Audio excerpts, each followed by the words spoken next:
Pulau Pagar.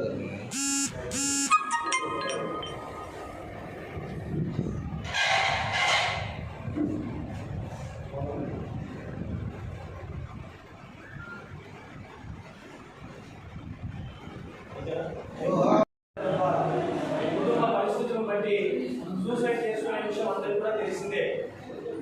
ఇంకా ఎవరైనా బయట జర్నలిస్టుగా కెమెరామెన్గా మన ఉనికి మనం కాపాడడం కోసం రేపొద్దున అనేక పరిస్థితులు కూడా ఇలా వస్తూ ఉంటాయి. కాబట్టి మనమంతా కూడా ఒక బాధ్యతమైనటువంటి పని చేస్తున్నాం. కాబట్టి మనం ఒక వీరికి శ్రద్ధాంజలి ఘటించడానికి ఇక్కడ మనందరం కూడుకొని ఉన్నాం. మరి ఎవరైనా కెమెరామెన్ వచ్చి ఒక 2 నిమిషాలు మాట్లాడండి. ఎవరైనా కెమెరామెన్ తర్వాత రాజన్న కూడా తెలిసి పెట్టేసిన తర్వాత ఆయన కూడా మాట్లాడతారు. ఎవరైనా ఒక కెమెరామెన్ మీ ఛాయిస్, ఎవరైనా వచ్చి శ్రద్ధాంజలి ఘటించుకుంటున్నాం. ఎవరైనా కూడా మాట్లాడవచ్చు ఒక 2 నిమిషాలు. Electronic media cameraman, staff reporter ఇద్దరు 10 మీటర్ సాంలాగా పనిచేస్తున్నాము. అనేక ఒత్తిళ్లకు గురవుతున్నాము. దయచేసి మన జిల్లా కడప జిల్లా ఎలక్ట్రానిక్ మీడియా ద్వారా ఒక స్టాఫ్ రిపోర్టుగా నేను కూడా మీకు రిక్వెస్ట్ చేసుకోవడం ఏంటంటే, స్టాఫ్ రిపోర్టర్లు ఏదైనా పని ఒత్తిడులు మీకు కూడా ఏదైనా ఒత్తిడి చేసే క్రమం ఏదైనా ఉంటే దాన్ని కొంచెం తగ్గించుకునేదానికి డైరెక్ట్ మాట్లాడుకొని చదువుకొని మన మెంటల్ టెన్షన్ని మన ఇద్దరమే తగ్గించుకునేదానికి ప్రయత్నం చేద్దాము.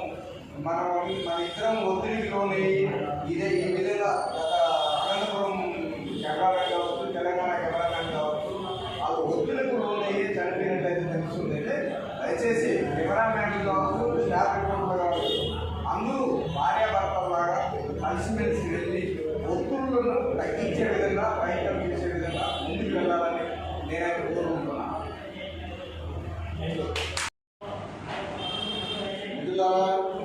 ఈరోజు ఇటువంటి సందర్భంలో కలవడం చాలా బాధాకరమైన విషయం. మనం అందరి కోసం పనిచేస్తుంటాం, సమాజం కోసం పనిచేస్తుంటాం, పేదల కోసము, పీడితుల కోసం పనిచేస్తుంటాం. కానీ మన కోసం, మన కుటుంబాల కోసం ఏం పనిచేస్తున్నాం? జీతభత్యాలు, ఉద్యోగాలు మనవి ఎంతో శ్రమ పడితే కానీ ఒక వార్త పబ్లిష్ అయితే ఆ పబ్లిష్ అయిన వార్తను చూసుకొని సంతోషపడడం, లేదా టెలికాస్ట్ అయిన వార్తను చూసి సంతోషపడడం తప్ప అన్ని రకాల ఒత్తిడులకు గురవుతున్న వ్యక్తులు ఎవరంటే జర్నలిస్టు. ఈ జర్నలిస్టుల పరిస్థితి ఏ విధంగా ఉందంటే, జీతము లేదు, భత్యము లేదు, సంతోషం లేదు, ఒక మెప్పు పొందడం లేదు, ఏ రకమైన లేదు. కానీ ఒత్తిడికి గురవుతున్నాయి, నిరంతరం ఒత్తిడికి గురవుతున్నాయి. మనం చదివిన చదువు ఏంది, మనం చేసే పని ఏంది, మనకున్న ఒత్తిడి లేదు. ఒక ఐఏఎస్ ఉంటాడు, అతనికి జిల్లా అడ్మినిస్ట్రేషన్ బాధ్యత ఉంటుంది, అన్ని శాఖలు ఉంటుంది, అతనికి కావాల్సిన ఆ తర్వాత అతనికి జీతభత్యాలు ఉంటాయి, అన్నీ ఉంటాయి. ఒక ఎస్ఐ ఉంటాడు, ఆ ఎస్ఐకి శాంతి భద్రతల ఉద్యోగం మాత్రమే ఉండాలి. ఒక తహసీల్దార్ ఉంటాడు, అతనికి రెవెన్యూ శాఖ అయితే ఉంటుంది.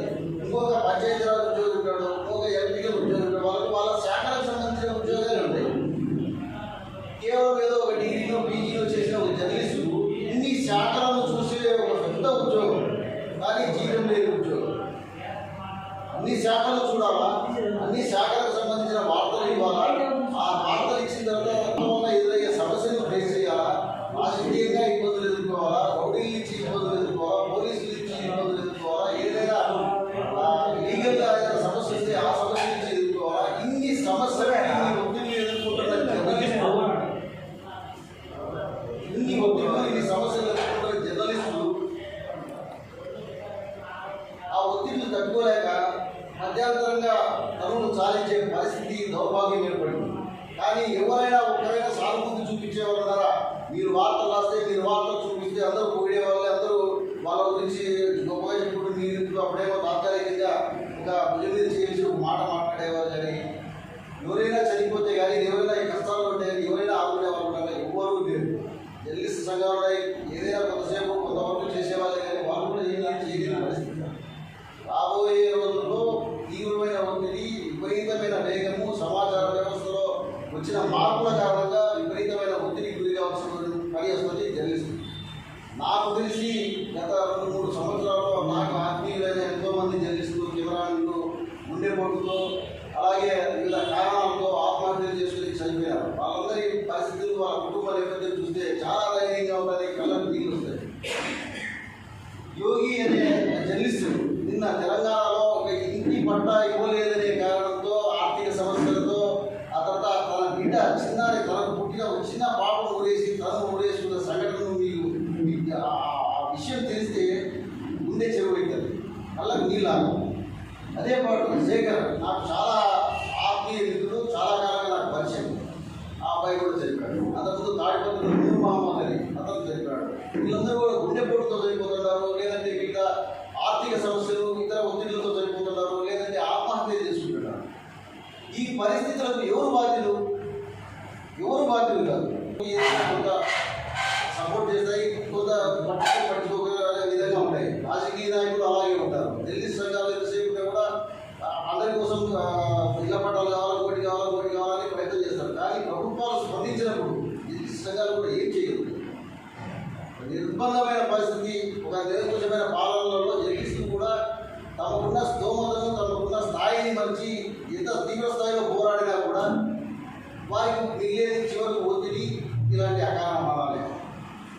ఈ నేపథ్యంలో మనమంతా కూడా ప్రభుత్వాలు, యాజమాన్యాలు, బయట పరిస్థితులు అన్నీ కూడా ఒత్తిడి చేస్తానే కూడా మనం నియంత్రించుకొని మన సోదరులు మనమందరం ఐకమత్యంగా ఉండి ఒకరికొకరు సపోర్ట్ చేసుకుంటూ ముందుకు సాగితే కొంతకాలం జీవించగలం, కొంతకాలం మనుగడ సాగించగలం. లేదంటే ఇదే అకాలం. ఇలాంటి అకాల మరణాలు ఈ మధ్య కాలంలో ప్రతిరోజు వాట్సాప్ గ్రూప్లో చూస్తున్నాం. ఎంతోమంది అప్పుల లేక విజయవాడ, మిగతా రాజమండ్రి ప్రాంతాలలో ఎంతోమంది చనిపోతున్నారు, ఆత్మహత్య చేసుకుంటున్నారు. అలాగే సెల్ఫీ తీసుకొని చనిపోయిన సంఘటనలు కూడా ఉన్నాయి. ఇవన్నీ ఎక్కువైపోతున్నాం.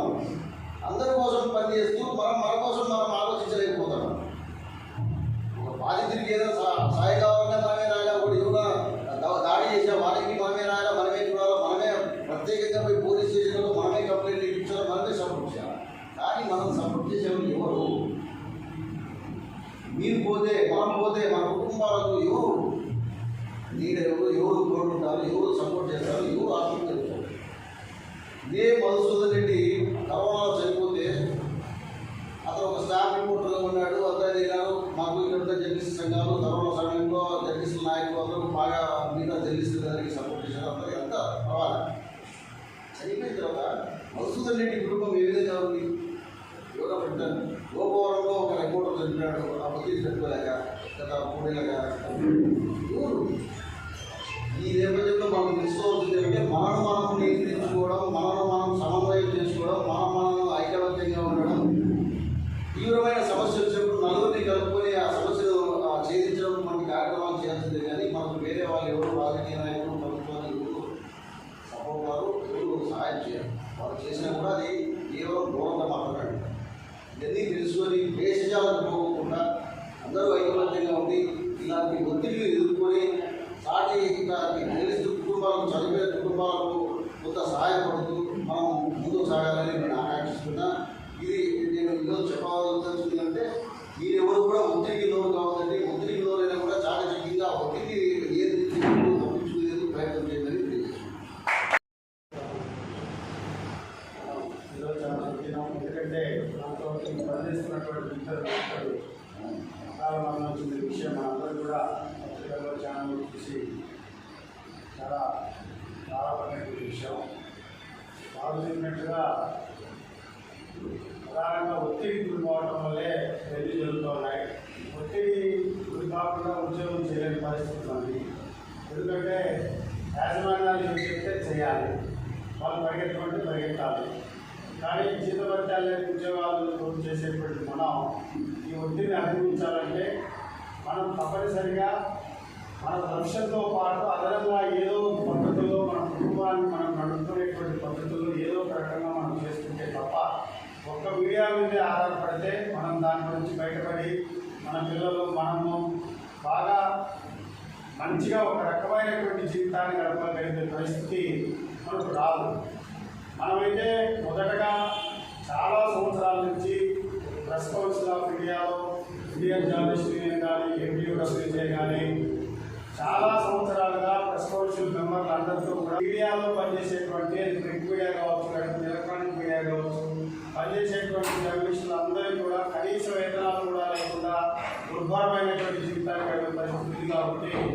మనం తప్పనిసరిగా ఒక వెస్ బోర్డు ఏర్పాటు చేసి వెస్ బోర్డు ద్వారా జర్నలిస్టులందరికీ కూడా కనీస వేతనాన్ని ఇవ్వాలని చెప్పి మనం ఫైట్ చేసినటువంటి ఫలితంగానే జస్టిస్ మస్దియా కమిటీ అనేటువంటి ఒక కమిటీని కూడా అప్పుడు ప్రెస్ కౌన్సిల్ సెంట్రల్ గవర్నమెంట్ కూడా ఏర్పాటు చేయడం జరిగింది. ఆ మస్దియా కమిటీ కూడా భారతదేశ వ్యాప్తంగా మండలాల్లో ఉన్నటువంటి మఫ్షిల్ ప్రాంతాల్లో ఉన్నటువంటి అన్ని ప్రాంతాల్లో కూడా పర్యటించి ఒక రిపోర్ట్ కూడా ఇవ్వడం జరిగింది. ఆ రిపోర్ట్ ప్రకారం కనీస వేతనం మినిమం 10,000 రూపాయలు తక్కువ లేకుండా కనీస వేతనాలు ఇవ్వాలని చెప్పి, అదేవిధంగా పెన్షన్ సౌకర్యాన్ని కూడా కల్పించాలని చెప్పి కూడా డిమాండ్ వాళ్ళు రిపోర్ట్ ఇవ్వడం జరిగింది. ఆ రిపోర్టును మనం అన్ని పత్రికల మీడియాకు పత్రికల యాజమాన్యాలకు మనం పంపించడం కానీ దాన్ని ఇంప్లిమెంట్ చేయాల్సింది మీడియా యాజమాన్యాలు, పత్రికల యాజమాన్యాలు కావచ్చు, ప్రింటర్ ఎలక్ట్రానిక్ మీడియా. అయితే యాజమాన్యాలు ఇప్పుడు కూడా అందరూ ఒకటే. వాళ్ళు ఏంటంటే ₹1 జోబులోంచి ఖర్చు కాకుండా మనం పనిచేయాలి, మనం సంపాదించాలి, వాళ్ళు కూర్చొని వాళ్ళ ఛానళ్ళను పేపర్లను నడుపుకోవాల్సిన పరిస్థితి. మనం కూడా మనకు ఆ విషయం తెలిసి కూడా మనం తప్పనిసరి పరిస్థితుల్లో మనం పనిచేస్తూ ఉన్నాం. ఏదైతే మనం పనిచేస్తూ ఉన్నామో మన పనిచేసేటువంటి విధానాన్ని వాళ్ళు కూడా కనుక్కున్నారు. రూపాయలు లేకుండా పనిచేస్తారు. మన బలహీనతలే వాళ్ళకు బలమైన ఆయుధాలుగా ఈరోజు పనిచేసి వాళ్ళు పక్కన గడుపుకుంటూ కనీసం చనిపోయినటువంటి జర్నలిస్టులకు మినిమం ఆ సంస్థ నుంచి డబ్బులు ఇచ్చే పరిస్థితి కూడా లేకపోవడం అంటే చాలా దుర్మార్గం, దౌర్భాగ్యం. సరే, ఏమైనా మనం కొంతగా మన యూనియన్లు అయితే ప్రభుత్వాలతో ఫైట్ చేస్తూ ఉన్నాయి, గొడవలు చేస్తూ ఉన్నాయి, పెద్ద ఎత్తున ఆందోళన చేస్తూ ఉన్నాయి. మనమైతే హక్కులను సాధించుకునేటువంటి పద్ధతుల్లో చట్టాలు అయితే తెస్తున్నాం, కానీ ఆ చట్టాలను ఇంప్లిమెంట్ చేయడంలో యాజమాన్యాల మీద మనం ఒత్తిడి తెచ్చి వాటిని అమలు చేయడంలో మనం అది జర్నలిస్టు సంఘాలు కావచ్చు నియంత్రణ చేసే పరిస్థితి లేదు. ఎందుకంటే ప్రభుత్వాలు కూడా కొన్ని కార్పొరేట్ శక్తుల్లో భాగంగానే వాళ్ళ దగ్గరే పనిచేస్తూ ఉన్నాయి. వాళ్ళని పెంచి పోషించి ప్రభుత్వాలు ముందుకు రాకుండా కార్పొరేట్ శక్తులు ముందుకు చేయడం, వాళ్ళ ద్వారా ఇలా కావాల్సినటువంటి ప్రయోజనాలను పొందుతూ ఉన్నారు. కాబట్టి మన మీద, మన యాజమాన్యాల మీద వాళ్ళు ఒత్తిడి చేయలేదు. కానీ మన మీద అయితే ఒత్తిడి చేస్తారు. కింద పనిచేసే జర్నలిస్టుల మీద స్టాఫ్ రిపోర్టులు కావచ్చు, బ్యూరోలు కావచ్చు, మండల రిపోర్టులు కావచ్చు, మన వార్త రాసే కేసులు పెట్టడం, మన మీద ఏదైతే మన డిమాండ్ ఉందో దాన్ని పరిష్కరించడం ఈ ప్రభుత్వాలు విఫలమవుతా ఉన్నాయి. దీన్ని తప్పనిసరిగా మనం ప్రభుత్వాల మెడలో ఉంచి మనం ఏదైతే మస్దియా కమిటీ రిపోర్ట్ ప్రకారం, ఎక్స్పోర్ట్ ప్రకారం మనం ఏ రోజైతే అమలుపరిచేదానికి అవకాశం ఉంటుందో ఆ రోజు మన జర్నలిస్టులకు అందరికీ కూడా సువర్ణ రోజు వచ్చేటువంటి అవకాశం ఉంది. కాబట్టి అవి కూడా తప్పనిసరిగా అన్ని యూనియన్లు కూడా పనిచేయాలి. మనం కూడా కింద ఉన్నటువంటి జర్నలిస్ట్ మిత్రులందరూ కూడా ఐక్యంగా పనిచేసి ముందుకు రావాలని చెప్పి కోరుతా ఉన్నా. ఏమైనా కొంత భాగం మేలు ఏంటంటే మనకి ఇన్సూరెన్స్ హెల్త్ కార్డ్స్ అనేది ఇచ్చారు. ఆ హెల్త్ కార్డ్స్ కూడా కనీసం మన జిల్లాలో దగ్గర 1,200-1,300 అక్రిడేషన్స్ ఉంటే వాళ్ళలో 50% కూడా ₹1,250 కట్టలేనటువంటి పరిస్థితి. అంటే ఉండి కట్టలేని వాళ్ళు చాలా మంది ఉన్నారు, కొంత కట్టలేకపోవడానికి ఇబ్బంది పడేటువంటి వాళ్ళు కూడా ఉన్నారు. ఏది ఏమైనా నా రిక్వెస్ట్ ఏంటంటే కనీసం ఇటువంటి పరిస్థితుల్లో అటువంటి ఆ హెల్త్ స్కీమ్ అన్నా మనకు అందుబాటులో ఉంటే కొంతమంది చేతులు వాదనగా మన కుటుంబానికి కానీ మనకు కానీ ఉంటుంది. కాబట్టి తప్పనిసరిగా అందరూ కూడా ఆ మెడికల్ హెల్త్ పాలసీ చేసుకోవాలని కోరుతా ఉన్నాం. అదేవిధంగా మనకు 10 lakhs రూపీస్కి సంబంధించి మనకు ఒకటి ఇన్సూరెన్స్ పాలసీ కూడా ఉంది. అది ఈ మధ్యలో గత ప్రభుత్వం మొత్తం నిర్వీర్యం చేసేటువంటి పరిస్థితి. పాలసీలు మనకు రావాల్సినటువంటి కనీస వేతనాలు, కనీస సౌకర్యాలు కూడా.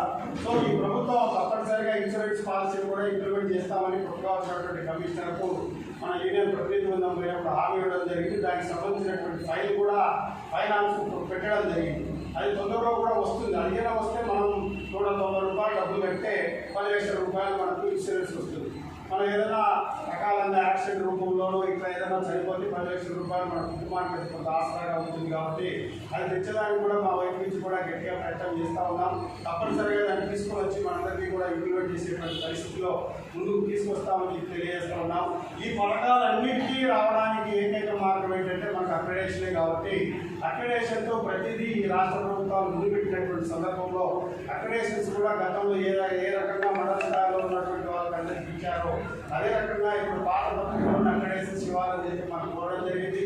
ఆ మేరకు ముఖ్యమంత్రి గారు కూడా మొదట ప్రమాణ స్వీకారం చేసిన ప్రెస్ మీట్లోనే నాకంటే ఎక్కువ బాధితులు మీరే, ఈ ప్రభుత్వంలో గత ప్రభుత్వంలో బాధించబడేటువంటి వాళ్ళు మీరే ఎక్కువ ఉన్నారు. కాబట్టి మీ బాధలన్నీ నాకు తెలుసు. కాబట్టి తప్పనిసరిగా మీ సంఘాలు కోరినటువంటి మేరకు నేను మొదట అంతకుముందు ఏ రకమైనటువంటి పద్ధతులు అక్రిడేషన్స్ ఉన్నాయో అవన్నీ కూడా నేను ఇచ్చి ఆ పథకాలన్నీ కొనసాగిస్తానని చెప్పింది కాబట్టి ఈ డిసెంబర్ లోపల ఈ పథకాలన్నీ సాధించుకొని మనం కొంతలో కొంత ముందుకు వెళ్ళడానికి మా వైపుగా మనందరం కూడా ముందుకెళ్ళాలని చెప్పి కోరుకుంటూ ఈ అవకాశం ఇచ్చినటువంటి అందరికీ కూడా ధన్యవాదాలు. ఎందుకంటే ఇది చెప్పేది వరకు కానీ దాన్ని అవలంబించడం చాలా ప్రారంభమైనటువంటి నర్సరీలో అభ్యాసం చేస్తున్నారు. ఇప్పుడు వారికి ఇవ్వాలి.